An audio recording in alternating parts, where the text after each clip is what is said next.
Hey everybody, Charlie with Russ Darrow Kia Waukesha here again. I am on our new car lot here on a beautiful, partially cloudy Monday afternoon. And since it's summer here now, I want to give you guys some summer care maintenance tips for your vehicle. One of the first things that comes to mind with taking care of your vehicle after the winter is your AC. So as soon as it gets hot outside, everybody's going to notice if their AC is working properly or not. If it's not working properly, a simple fix might be adding a Freon charge to the vehicle. And if that doesn't work, you can always take the vehicle to us here and we can have one of our advanced technicians take a look at it and diagnose what might be going on.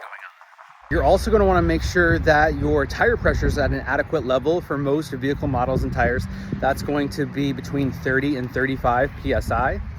You're also going to want to make sure that your engine fluids are topped off. That could be coolant.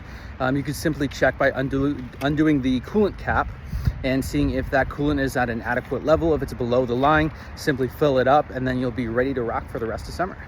Also guys, make sure you're staying up to date with your basic maintenance. That's going to be your oil changes, your tire rotations, but also pay attention to your windshield wipers. We're getting rain again, sometimes heavy rain, and you want to make sure that those are working properly, because if they're not and it's not giving you adequate visibility, that could be very dangerous to drive in those type of conditions. So it might be time to replace your windshield wipers.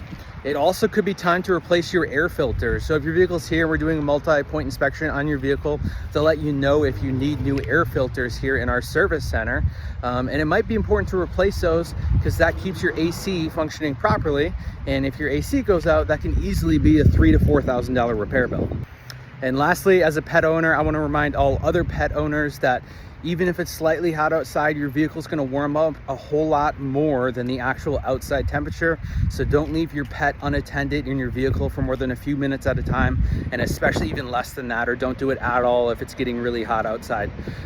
If you guys would like to set up an appointment here with service or sales, please contact us here at 262-444-5445. Otherwise, happy summer. Take care. We'll see you guys soon.